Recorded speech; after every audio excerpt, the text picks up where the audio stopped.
Welcome to Real Estate Investing Abundance, the show for busy, fulfilled professionals like you to learn how to develop financial independence built on solid, passive real estate investments. Now, here is your host, Dr. Alan Lomax. Hello, enlightened investors. I'm your host, Dr. Alan. Can you walk away from your business for more than 30 days at a time? If you can't, let's take a look today at how we can restructure our business so that we can do just that to live more abundantly in all areas of life. By the age of 28, Hugh Carnahan transformed 3 companies into lean manufacturing. His greatest achievement was taking a manufacturing operation from a 22-day cycle down to 3 hours and reducing transportation waste from 1,280 meters, only 36 meters. Implementing the operational changes cost the manufacturer $20,000 to save them $7 million annually. Dane Logan is a real estate investor, aspiring author, and a cat dad. Dane, through partnering with Greater Ozarks Realty, is on a mission to change lives through responsible investing and sustainable development projects. His background stems from technology and human growth and development, and he believes if you want to excel in business, first you need to grow the people. So Hugh, let's start off with you and share with us a memorable experience from your formative years that helped you to be the person you are today. Well, Dr. Allen, thank you so much for having me on. We really enjoy listening to your podcast. And a memorable experience from my formative times is I was in military school from age 10 to age 22. And well, I went to a senior military college as well, and that was the tail end there. And so all through that time, it emphasized a lot of team building, a lot of discipline, but they just spent that time developing people. And almost all of it would continuously always revolved around leadership. And everything kind of came always full circle, regardless of what was being taught, back to leadership as the core of everything. So that was a very memorable time for me. It was the first most of my life. So. Interesting way to begin life. Not many of us go through that military school experience there.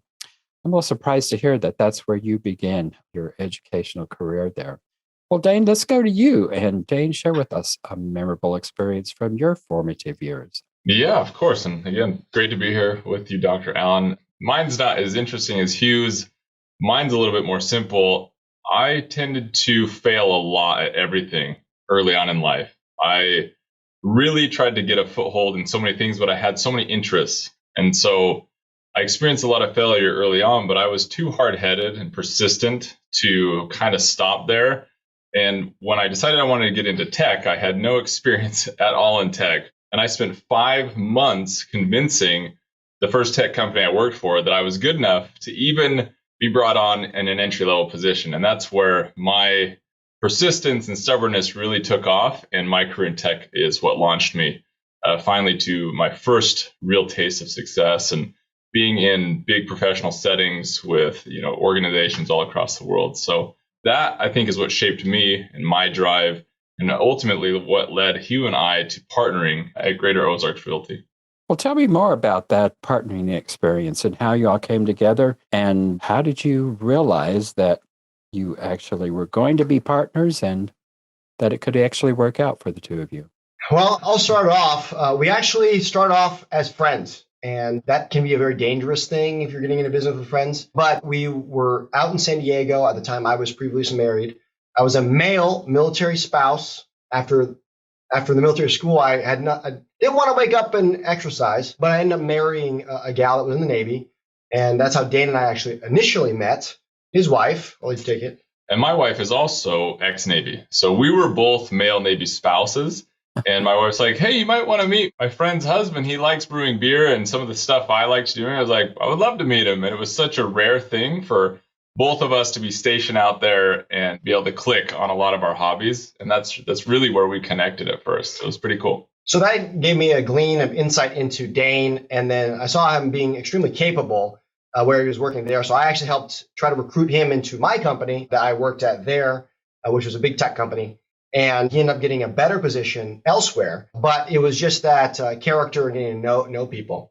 Flash forward years later, I had walked away from the corporate life, went into manufacturing, And while I was in manufacturing, started down the real estate path, which is a funny story. But as I did that, I kept listening to podcasts such as yours. And one of the recurring themes was, I wish I would have scaled sooner. I wish I would have scaled sooner. And so even though I was way earlier, and I just started my real estate career with 26 single family houses by that time, I thought even though I just started, it's time to bring someone else in, because every successful, extremely successful person, that's what they end up doing is they scaled, bringing a team on. So my mind went to Dane, and I reached out. Well, it was kind of funny. He reached out and said, "Hey, Dane, I know you're in Japan. I just read this book called Rocket Fuel. You got to read it." And he was trying to put the ideas in my head first. And the whole preface is, there's a visionary and there's an implementer. And Hugh's this incredible visionary. And that's what he had set for his company. And he saw me be someone who can really implement and go to action with things in previous roles I did. So he did a lot of convincing to get me to move from Japan to Missouri, which was a big jump. My wife had separated from the Navy. We didn't know exactly where we were going to land. I've never done anything in real estate, kind of like Hugh. My background is tech. And I was like, no, that's the industry I'm comfortable with. And I have a lucrative career that's drawing me back there.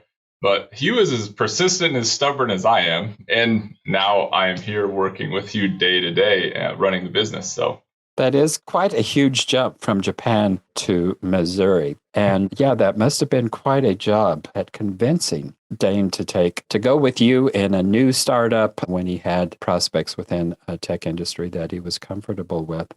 Well, take us back, Hugh, back to the beginning of you were working at a W-2 job like many of us do. And you went from that W-2 job and became a millionaire in 15 months. So take us back to the beginning there. Sure, absolutely. So for me, it all started back when I was in the manufacturing side, right? I left the corporate America into small business USA and was enjoying that. But I did everything that you're supposed to do that we're taught from a young age, right? Go to school, get good grades, go to college, get good grades, go get this fancy job. Invest in your 401k. Yeah, invest in your 401k. I had the buy-in, and then I was there. And I was about 27 at the time, 28. And at that time, I was running an international company or helping to run an international company, going back and forth between China and the US with 350 employees. And it was pretty gratifying. But I just woke up every day and I just thought, this can't be all there is. And also, I can't stop working, right? Because, you're now in the grind. And so at that point, I started just kind of looking and branching out. And I stumbled across what's called 2-second lean. So I had that feeling for a while. 2-second lean is, go check it out. It's Paul Akers. He wrote a book, just a genius guy. And the book 2-second lean is a dumbed down version or a simplified version. So someone like me can understand it, but it's basically a very simple way to implement lean manufacturing principles without all the fluff and jargon. And so then I kind of got into that space and applied it, and I started transforming the manufacturing facilities in China. Well, it's universally applicable. It doesn't have anything to do with manufacturing. It's only, it has to do with process. And so I started thinking, can I apply that to my own life? And can I apply that to finance? And then, so my grand idea was that I was going to buy solar panels to put on my house. And that's I have no idea about real estate. So I'm going to buy solar panels. Well, I bid out several contractors. I'm trying to help every contractor that comes lead with value. I start teaching them about 2-second lean. And then this guy said, he pulls me aside. He won the contract. He won my bid. And it was going to be $180,000 to install solar on the facility, on the house.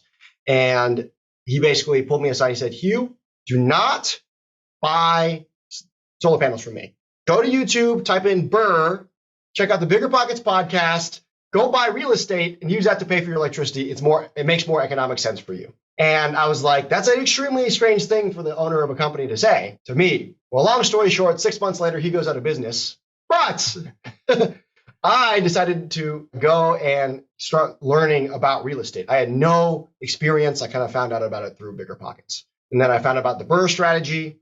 And then from the Burr strategy, I then applied the lean thinking from 2-second lean against my personal finances and against the Burr strategy, which those of you who don't know is already an extremely powerful strategy. And it was just like wildfire. just scaled at an enormous rate. And I never bought a house before. I never bought a house at all, right? Not even to live in for myself.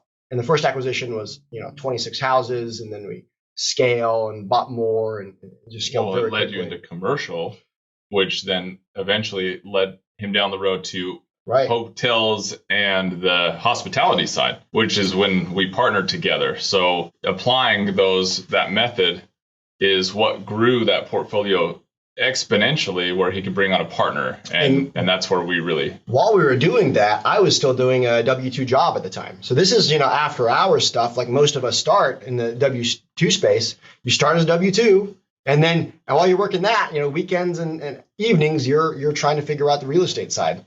And so it was that standard push, but then it was, hey, in very successful real estate teams, their biggest advice is, I wish I scaled sooner. So here I am. I think I was like 10 months into it at the time. And I thought, all right, well, I'm going to scale. I'm going to bring people on, even though I can barely afford to keep my head above water. But that's what the smart people smarter than me, had told me to do. So that turned out to be a very wise business choice. But when you turn the system on, you have to be ready.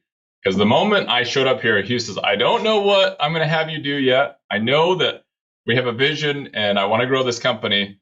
And in 7 months, we've doubled our core team, added 15 employees, and acquired, I think, 6 more properties. We have 31 single family homes now. We then took over 2 more motels and a hotel, and then 2 apartment complexes. And then the most recent acquisition, which I think I'd mentioned it on the bio, which was the missile silo. Mm-hmm. And so it just spiraled into something almost, if it wasn't for the system in place, it could have gotten away from us really quickly. Well, tell me about this system. If you can just break that down into understandable, simple language here. What is the system? So the system is called 2-Second Lean, and it is completely built around building a culture of continuous improvement. And the entire system is dedicated to building a culture of continuous improvement, to where every part of our company is always working to improve their systems and processes. And what it leads to is you have a lot of critical thinkers on your team. Actually, everyone, the fundamental core, we have no job position titles. Dane, what is your title? A process engineer. Everyone is a process engineer. Mm-hmm. Whatever they do is a task. It's a byproduct of their real job. Their real job is a process engineer. Everyone in the team is that way. And their job is to think first. And a byproduct of that is whatever their job is happens. And to give you an example of what that means, Alan, so if we were to hire someone at the hotel, and typically she'd be a housekeeper, we would, right up front in the interview process, say, you're not coming on as a housekeeper. Your job is to improve your job. And the byproduct is, like he was saying, turning rooms, doing this or that. So we put this system into place. And we noticed neither of us had ever run a hotel before in our life. And it's a very active asset, which is not in our wheelhouse typically.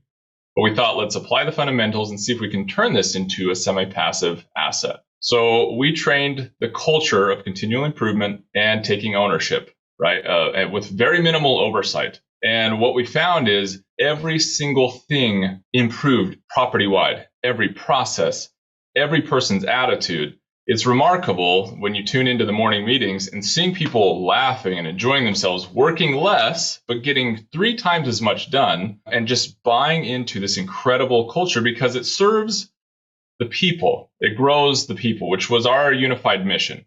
You grow people first.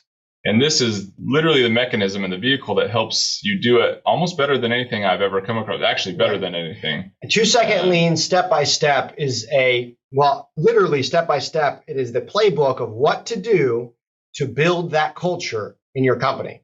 It's extremely simple. However, it's not easy. It's very simple. Most people fail to implement it because they try to overcomplicate it, or they don't do exactly as it says. They do close to what they think would work, and it ends up kind of spiraling out of control. But you develop the people, and as a byproduct, you have very, very little problems. Every day, the very first part of everyone's job, they're not allowed to do any of their job whatever their job is, doesn't matter, their byproduct, right? Their task. They can't do any of that. They're not allowed to do any work. They can only, for a certain period of time, improve how they would do their job the rest of that day. It might be labeling something. It might be moving a piece of equipment. It might be going online and ordering a piece of equipment. It might be cleaning a surface or oiling gears or something. Thinking through every single thing they do and how to do it better. And then giving that time first for them to fix their own problems. Yeah, which is ultimately what led us to the ability to step away from anything we do 30 days at a time if we need to. So the real key ingredient was, could we step away from our businesses instead of Hugh's mission really is to end entrepreneurial enslavement. You don't want to leave a job to buy a busier job and really struggle as a business owner. And so we stress tested this. We've been in business for a very small time, have more work than we've ever had, more moving parts. And we said, okay, team, with little notice, less than 24 hours of notice, we said, hey, everyone, Dane and I are going to be completely unavailable for about 30 days, for a few weeks, right? At first, I left town and then Hugh left town. Then we collectively were out of town working on other business things. And we thought, let's put it into practice. And we were blown away that when we had come back, not only did the company not burn down, which was amazing, people had stepped up to greater than they had done before. And we had to catch up with all the improvements they had made while we were gone. So it was running better. And we realized that we have a magic ingredient that a lot of companies are missing, especially business owners and busy real estate people. Even when you're building passive income, we know a lot of incredibly successful passive investors who end up working 20 to 30 hours a week still. Because they're still, for whatever reason, their system is still missing the fundamentals of what we believe 2-second lien offers and some of the processes we've come across. So pretty exciting. We'll be right back after a brief announcement. Are you a busy professional, passionate about the work of your calling, yet realize that even though you love what you are doing, you're exchanging your time for money? You know that if you were to lose the ability to exchange time for money, your financial well-being will be in jeopardy. If you can relate, I have great news. Steve Tucker Capital is an investment company designed for professionals to develop financial independence built on solid passive real estate investments. Remove the anxiety of an uncertain financial future and go to stevetucker.com. Get your free one-page 10-step guide to passive real estate investing. Yeah, this is very exciting to me because I certainly do believe in the empowerment of people for the betterment of not just specific individuals, but for the betterment of everybody. So if you can just real quickly, you said you hired a housekeeper. And first thing you told her, you're not hiring her as a housekeeper, that she's a process engineer, and her job is to improve her job continuously. That's interesting in theory, but tell me, this first housekeeper that you hired, how did you just take her through that training process? That's a great question. So for me, I had already led several companies through lean transformations. So as a prerequisite prior to them joining our team, they have to read 2-Second Lean and the book Extreme Ownership before they even show up for the interview, because we're going to ask some questions about that. And then step one is 90% of the time, 99% of the time, they'll never make it through that step. So the people who actually do make it through that step and make it to you are probably a little bit more engaged. Well, when they read 2-Second Lean, they still have no idea about it because they've never put it into practice. Well, we have a lot of experience with that. So when they show up, we then immediately begin training, and we just train them in lean thinking. We never talk to them about what their specific job is because they're coming here with those skills. A lot of them are, or even sometimes it's better that they show up and they're blank slate. They've never done it before. And we start building the SOPs or standard operating procedures around it. But what they do does not matter. How they think matters. So we spend an intense amount of time in training, approximately a week of just retraining people how to think, about how to look at a problem, about how to look at the way they pour their coffee, because those principles are all fundamental and the same. Then we can go do in my opinion, it's kind of funny you say this. In my opinion, the part that doesn't matter is the operation of the hotel or any of the other assets. What matters is, do the people doing it critically think, and do they have the tools needed, and are they aware of the responsibilities and their expectations? And peppered into all of this, if you're not failing, you're not trying. So I fail, and we all fail 30 to 40 times a day. And we encourage them to try, even if they fail, something new. He's leveraging what a principle of two-second lean is, wasted employee genius. And so we really leverage their personal genius to operate things better. And the mechanism that we use to sustain that is we run an hour morning meeting every single morning, company-wide. An hour of our time, not talking about logistics, not talking about boring stuff, talking about lean thinking and sharing improvements. And that's what continuously perpetuates that culture of growth and improvement, and the desire to be, it's kind of interesting. You see people, we had a woman named Lisa. She didn't even actually work for us in the beginning. She happened to be with someone who worked for us, and she was around one of our motels all the time. She would barely look at us in the eyes. She had a real fear complex of even having a conversation with us. Fast forward to today, after lean training and being around the culture for only 6 months. So she was a little longer, about eight or 9 months, right? 8 months. She is now the site leader, the manager of a 40-door motel. She's running morning meetings on her own, has a staff member that she directs, and works with us regularly. And the people that when they begin, they may have never touched a computer before. Yep. They may not really understand phones. She's never spoken in front of anyone. Public speaking. So we take them through the beginning of that process of training. The week long is more of a crash course to get them familiar with the terms. But every single morning, we have what's called 3S time in the morning: sweep, sort, and standardize. They're not allowed to work. They only make improvements. That's for 30 minutes, followed by 1 hour. That 1 hour of time is just personal development and leadership training, is effectively what it is, in disguise. Guess who leads those meetings? The people on your team. I'm assuming you're not the teachers. Exactly. They're the teachers. They begin to teach each other. Mm-hmm. How much do you retain when you are just listening in a school, or like classroom setting? I think they're saying something, when you're listening to a lecture, I think it's somewhere between 10 and 15%. Yeah, if there's no language barrier, that is correct. Uh-huh. What is the retention if you are doing something or engaged with questioning? If you are engaged, and it's still a teacher to student kind of situation, if you're engaged in that, I think it goes up to 50%. It's about 30%. 30%, yeah. And then what is it if you are teaching? If you are teaching, then it is totally reversed. You're retaining probably about 70 to 80%. It's often 90% retention. That doesn't even mean that you have to be a good teacher. It just means that you're attempting to teach.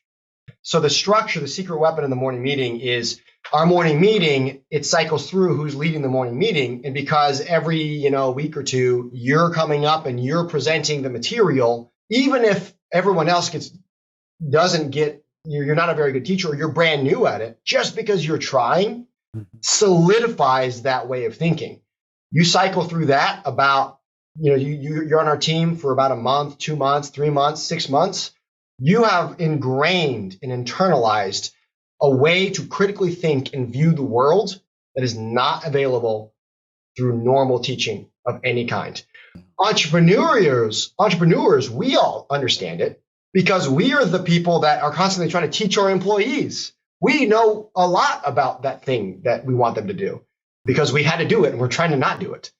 Rarely will we turn the tables and say, all right, I just did this. Now you show Sally how to do it. And Sally's going to teach Jim, and I'm not allowed. And then I'm going to watch what Jim does because Sally needs to be able to train. Now, so it's not only one person teaches the other person. The system is set up where one person teaches the other person how to teach another person. And that's the real, where the rubber meets the road there. And really, at the end of the day, once you learn to see the world through a lean lens, you notice you start doing it in your personal life. Every employee experiences this. It's the funniest thing. They come back to work usually in a week or two after, and they're like, you guys would never believe this, but I went and rearranged all this stuff in my house and it saved me all this time. And they start doing it naturally in their own day-to-day lives, not just in the professional setting. And it's helped us approach all the businesses that we run or acquisitions or teams we build. It has really been that secret ingredient for us. And it's been amazing because, again, we were kind of scared. Okay, we're about to really do this thing. 30 days, walk away. How much planning did we do before we took over the hotel? Oh, this was awesome. We asked everyone in the room, we said, how much time do you think it took us to plan and strategize when we took over this hotel? And everyone's like... Let me ask you, Alan. How much planning did you do before taking over this hotel? Well, from just talking with you, I am assuming not much at all, which is extraordinarily unusual. So tell me about that. You're right. It was zero planning. We'd never run a hotel. We showed up day one like, all right, we're going to teach you all lean and we're going to ask a lot of questions. Yeah. And our hotel, from the research that we're doing and the comparison, is running, in my opinion, more than 3x better than any high-end 4 or 5-star hotel. Just because we've applied the lean culture, and these people, I would drop into any world famous hotel and I bet they could teach like seasoned hoteliers how to do a better job, which is pretty remarkable. It's a big claim. The operations wise, yes. The operations. Right. Not that we're fancier or have the great service or, a better restaurant. It's literally the way our employees think is important. So step one, day one, we walked in and I knew I was going to do one thing. I fired everybody on the spot and then it shocked them. And then I was like, luckily for you, we just had a bunch of positions open up, and the position is called the process engineer. So it's whatever your job was, process engineer. And it really just, when you say, hey, my job is a process engineer, that is my purpose, that label on you is a big deal. You're talking with some folks that don't have formal education sometimes, and you say, oh, I'm an engineer. Well, you truly are an engineer, the way you reshape it. Yeah. And our best ideas have come from new employees that have been there 1 or 2 days that we immediately implement. The best ideas go to the top. So we're in morning meeting and someone's like, I kind of had this idea for an improvement, and Carol or Anna, any of these new people coming on, and it has literally changed the way everyone works overnight. So it's this great culture where even new people feel valued, and it's helped us, again, maintain far outside of our active investments. We now have time to not be so stuck in the business. We get to work on the business and do the things that are valuable to us.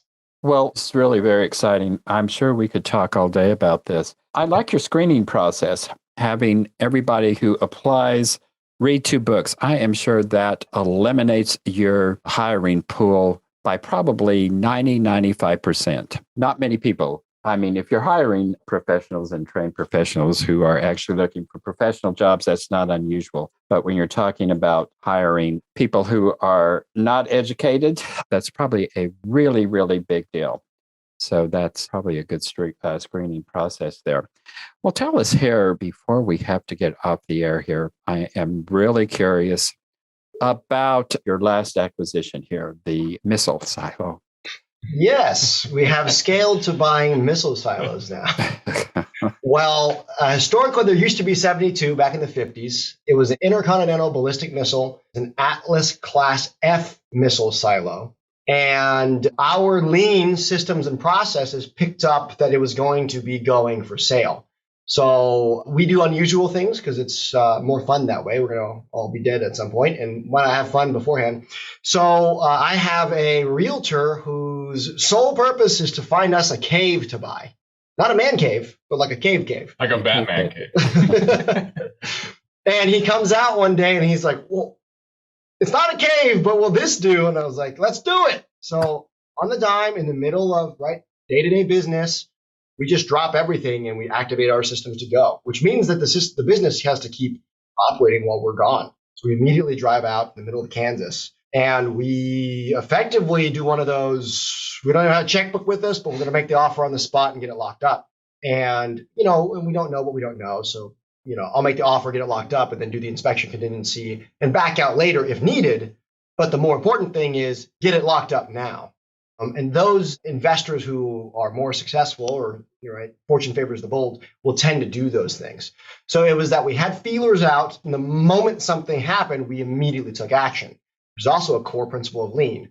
The only way to win is to do it right now. Right. And so whatever we do, if it's something small or large, the only way to win is to complete the action immediately. And so we were able to run out. Well, we would have, speaking of doing it now, we found out that other people were making plans and arrangements, big investors, to get out there. But because they couldn't just drop what they were doing and jump on their private jet or take the drive, because of our mobility and flexibility, we really won the bid, which was great. We got so lucky. One guy actually flew out. We found out from the previous owner. We don't know costs or anything, but a guy flew out from California in a private jet, in a suit, one of those guys, walked around, did all the stuff. And he said, okay, I'm going to have to present it to my board, and then I'll let you know. Well, we showed up about 4 hours after that, got the grand tour, and locked it up on the spot. No board. No board. Easy decision. So it was kind of nice that way. And so it's the ability, the people who are the species and whatever is most readily available to adapt to change and take action sooner, those organizations or species or people tend to always be more successful because they're not as timid. And 2-second lean really trains us to really kind of go after those kinds of things. Well, and I think to your point, Dr. Allen, it's now we have this thing. What in the world are we going to do with an empty missile silo? So that's my big question. What are you going to do? Now the government apparently won't let us put a missile back in there. Yeah, so that's off the table. So we're gonna have to get creative. And Hugh and I just got back from a 3-day trip to spend some time thinking about the real potential. And there's a lot. There's so many avenues, but and some of it we can't discuss yet because we're under NDA. And this but high level thinking, we are going to make it some way interactive with the public so they can take advantage and be a part of the silo as it develops. They'll be a part of the journey on some of the Facebook as we advertise the rollout on Facebook. They'll be able to interact with the silo and some of the unique ideas that we have and possibly do some short-term stays out there. We're thinking about getting involved with some gaming companies who do very similar themes to a nuclear fallout and other things like that, where we draw in some really cool young energy and hype up some buzz around this place. But the possibilities are honestly endless at this point. Yeah. Again, the sky's the limit of what we could do. I mean, we've even looked into tokenizing it or offering it for sale in different places like that. Or we could even do survival luxury bug out, shelters. Mm-hmm. And there's a competitor who already has the proof of concept out there that each floor is selling for $3 million a piece per floor. Wow. And it's, non-financed up front. Yeah. But there's all these things we could do, and we're not going to tell you what we will do. Not yet. But I will say that ours happens to be possibly the only missile silo with a picture of John F. Kennedy inside. So we were pretty excited about that. And we're just trying to have fun with some ideas. Like he said, maybe tokenizing it, because that's a new side of real estate that's pretty explosive and hot right now. The liquidity, if you're like, hey, I own a piece of this, you know what, I'm going to I really need to buy that car, or my wife needs surgery. All right, well, now someone else has it, and I've got my money and whatever market value it's worth. Yeah. And we're out. Yeah. So. Interestingly, actually, when I was in the 3rd grade, my dad's a civil engineer, and he was working for the government in Omaha, Nebraska. So he was a part of building those missile silos out in the cornfields west of Omaha there. I know exactly the landscape you're talking about. Well, tell our viewers and listeners how it is that they could get in touch with you. I'm sure you have a great deal to offer them. Yeah, one way, again, trying to keep people along the ride. So Hugh Carnahan, W2 to Millionaire on YouTube is a great way to stay tuned, essentially. Because to really keep appraised of the journey and some of the exciting stuff we're doing, not just with the missile silo, just everything that we're interested in, some of the things we talked about. And then the final way is if you want to reach out directly, talk to us about ideas, comments, get involved, whatever that might look like. Really, it's easy. It's either Hugh, Hugh, or Dane, Dane, at Greater Ozarks Realty.com. We try to put it up in the back in case people can see that. Just shoot us out an email. We love to chat and we love connecting with folks. But yeah, that's, I guess, honestly, the best way. Facebook page will be up soon. We're going to try to engage an audience in that way as well. Well, excellent. And the two books you recommended today are 2 Second Lien and Extreme Ownership, correct? Absolutely. And who are the authors? 2 Second Lien is by Paul Akers, and Extreme Ownership is by Jocko Willink. And he was a former Navy SEAL in Ramadi. So his story is incredible. And what you can glean from the title, it's a very powerful book and helps people really show up in ways that has made a fundamental difference in our organization, coupled with the 2 Second Lien culture. So it's been a pretty amazing ride. Well, Hugh and Dane, thank you so much for being on the show today. We're way over time, but it has been a very exciting and informative show. I do appreciate you being with us today. Thanks so much for being with us. Thank you, Dr. Allen.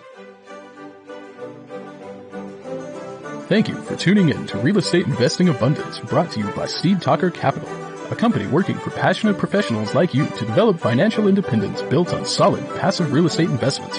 As part of our efforts to make the world a better place, Steve Talker Capital contributes to activities and organizations committed to better understand the equine. These endeavors attempt to enhance the human treatment of horses worldwide. Steve Talker Capital, working for a world where all creatures, great and small, flourish abundantly. For resources to develop your financial independence, connect with us at stevetalker.com.